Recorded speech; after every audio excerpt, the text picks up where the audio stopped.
Okay, we understand a little bit of how a proof works now, so it's time to move on to something that's different and see how we can put our skills sorted to the test. So I'm back to the blue sheet, and you should already have both of these filled out. We're going to skip 3 and 4. That's a lot of words, and we're going to jump down to number 5. So I want you to join me thinking about statement 5, and I actually want you to look at your homework worksheet 2C. Question 2 was prepping you to think about this statement. So I'm hoping that in question 2, maybe you came up with something like, if two angles form a linear pair, then they are supplementary. I would say is a great conclusion here. If by chance you came up with the statement backwards when I prompted you to come up with a conditional statement representing the relationship between supplementary angles and linear pairs, if two angles are supplementary, I'm going to say they don't necessarily form a linear pair. And here's a good challenge. Can you come up with a counterexample? So here's my counterexample. If I have angle 1 is a right angle and angle 2 would also be a right angle. Those two angles, angle 1 and 2, are supplementary, don't form a linear pair. So as the converse, statement 5 is not true, but as the conditional, the way I wrote it, it is true. And that's a really good case for a theorem, not a definition. So you might want to check your definition of linear pair. And if you said something about supplementary angles, that shouldn't be part of the definition. That's just a fact that ends up being true and that we can prove. So we're going to set out to do that. Okay. Before I do that, just kind of a nice way of representing this relationship is to draw a Venn diagram. So you might like this version of thinking about this, that we could think of it as whenever you have a conditional statement that's only true one way, not as a converse, there's like a larger category and a smaller category. So supplementary angles is like the larger category here, and a linear pair is the smaller category, more specific category. And then when we read it, if an angle is a linear pair, that means if it falls into this circle, well, then it is going to be a supplementary. They are going to be supplementary angles because that's a subcategory. So that's sometimes a nice way of thinking about it for the visual learners. Okay, so let's turn this into something provable. So we've got a statement, but we need to give ourselves something to prove. So we're allowed to generalize. We don't want to put numbers with it, but we can give ourselves an angle 1 and an angle 2, etc. So I'm going to go ahead and say if angle 1 and angle 2 form a linear pair,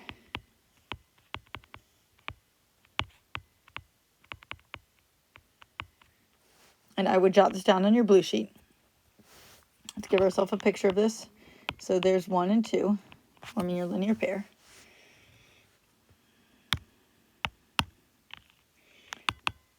Then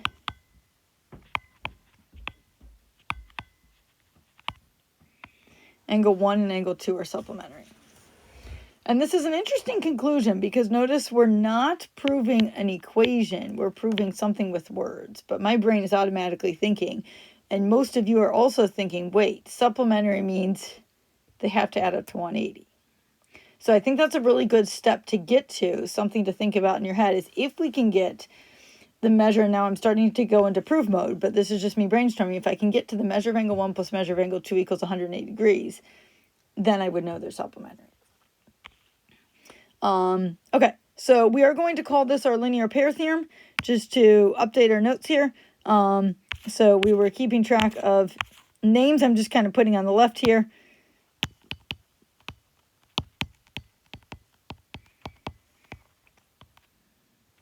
I sometimes abbreviate theorem THM. And in your textbook, this is theorem 2.7-3. The numbers don't mean anything. You don't have to memorize those. That's just a reference if you want to refer to it and find it in your textbook. Okay, so I'm going to take that same thing and we're going to set this up as a proof. So go to your other paper, not your blue paper. I'm going to add a new page here and do a little bit of reading, but this is kind of part of the proof process is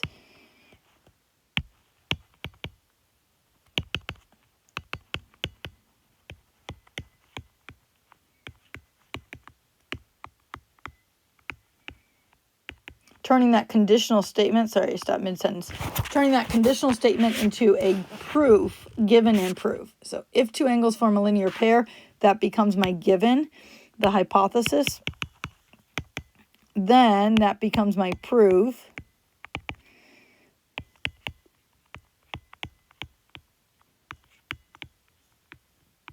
Angle 1 and angle 2 are supplementary. Okay, I do need a picture with that, so I'm going to copy that same picture with 1 and 2. And for the sake of discussion, I'm going to add some letters here. A, B, D, and C, just so I can refer to some things. Because a linear pair is created when I have a pair of opposite rays. And that's going to be helpful for me. So your choice if you want to set this up as a 2-column or a flowchart. Since we did the other one as a flowchart first, I'm going to start this one as a 2-column first. Statements on the left, reasons on the right. And let's go for it. So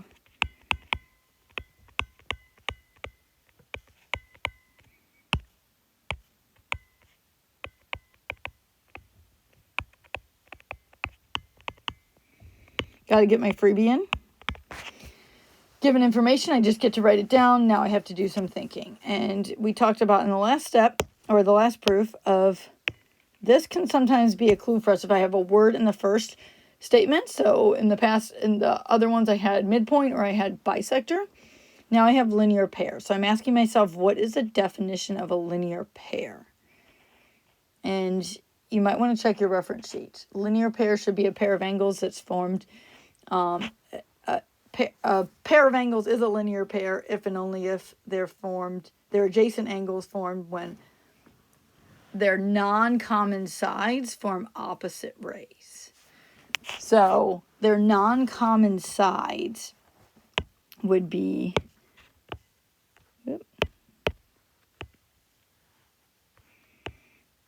BA and BC, because BD is the common side between those two angles.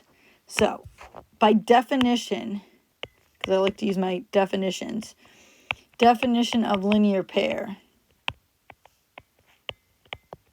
And this one's a little bit weird. We don't use this definition too much, but I am going to use it here to establish that BA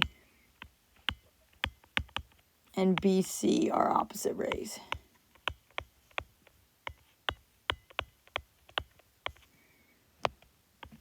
Should probably give myself a little more room on the left here.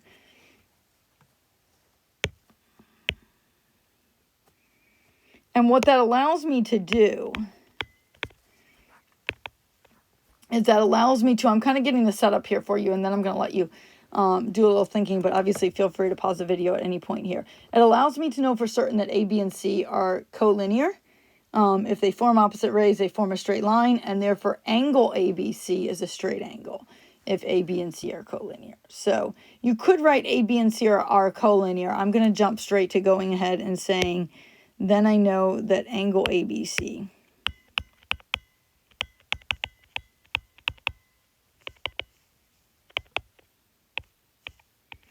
is a straight angle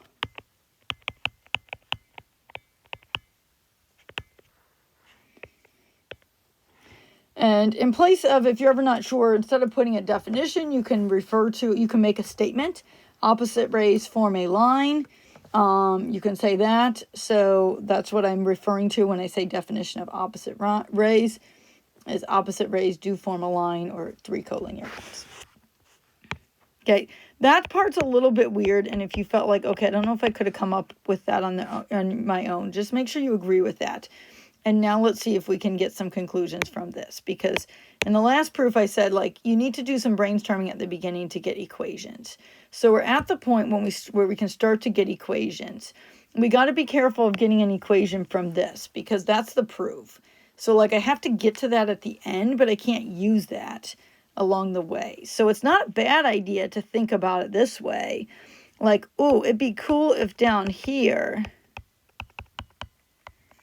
I had that, because if the measure of angle 1 plus the measure of angle 2 equals 180, then angle 1 and angle 2 are supplementary.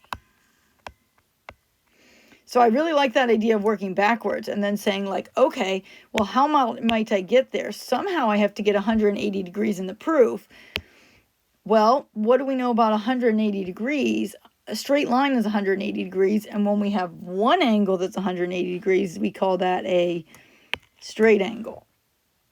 So let's start with this. Straight angle is an angle whose measure is 180 degrees. If an angle is a straight angle, which we know, then its measure, so measure of angle ABC, is 180 degrees. That's using my definition of straight angle.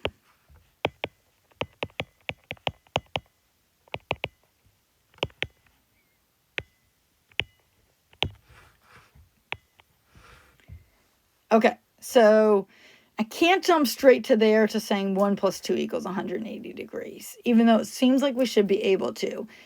We need a connector step. So I really love the idea of, like, if that's making sense in your brain, that's great. Let's put it together. Let's start with, we never want to jump to two angles adding up to a thing unless we're told they're supplementary or told they're complementary. What we can always fall back on, and what will always be helpful to us, is if I can use my angle addition postulate. So let's just generalize 1 plus 2 equals this whole angle. Let's not jump to 180 degrees. Let's say measure of angle 1 plus measure of angle 2 equals measure of angle ABC. Because that's generalizing. So angle addition postulate should never have a number in it as far as like 180 degrees or 90 degrees. It should always just say one angle plus another angle, part plus part equals some whole bigger angle.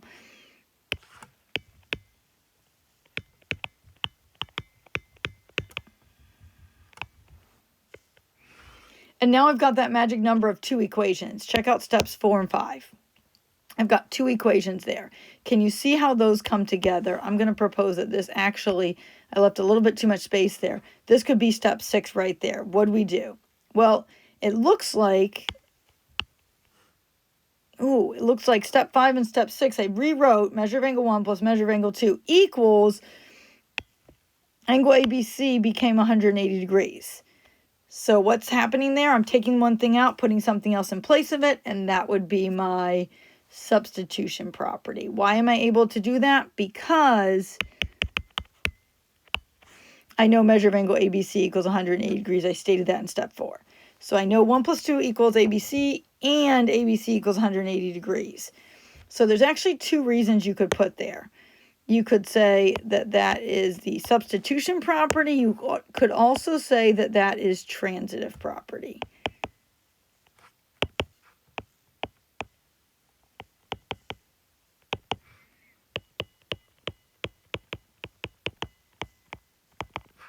Because transitive property is all about, I've got 2 things equaling the same third thing. So this quantity is equal to ABC, and 180 degrees is equal to ABC. And because they're both equal to ABC, therefore they have to be equal to each other. And I'm linking those 2 things in this step right here, step 6.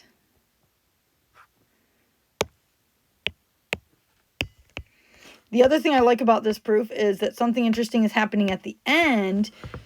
So, and I kind of prompted us to think about this initially, even when we wrote this statement, we're trying to prove they're supplementary. In order to know they're supplementary, we need to know they sum to 180 degrees. And this is really, if we read this as a conditional statement, if the measure of angle 1 plus measure of angle 2 equals 180 degrees, then angle 1 and angle 2 are supplementary. That's just the backwards of how we normally say the definition of supplementary angles. If angle 1 and angle 2 are supplementary, then their measures equal 180 degrees. So remember, that definition is a biconditional. It's true both ways. And this is an example of us using it sort of backwards. We don't have to say converse because we've already established that definition is true both ways. So definition of supplementary angles allows us to conclude they're supplementary if we know they add to 180, just like it allows us to go in reverse. We did the thing. We proved the proof. So we're calling that done. If you wanted to set that up as a flowchart proof, or if you want to experiment with how that could look differently, feel free to do it. Otherwise, I'm going to give you a challenge proof task, and here it is right now. So going back to number 6. Number 6 says vertical angles are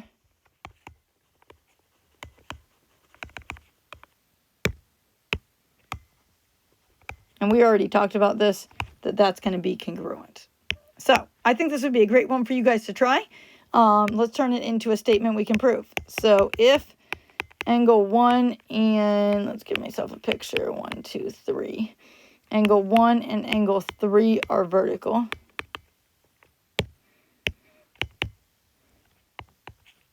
Then angle 1 is congruent to angle 3 is what we established as true sort of informally in chapter 1. And now I'm asking you to give me a formal logical series of logical statements in the form of a proof of how do we actually know that's true.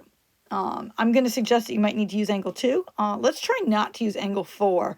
4 being this empty space right here. We could certainly say there's a fourth angle there. Let's try to do it without using that. I don't think you actually need that, and it might make things a little bit more complicated than necessary. So if you have time right now, do it with your classmates, and if not, then try this one on your own. And we'll check back in tomorrow. Good luck and have some fun.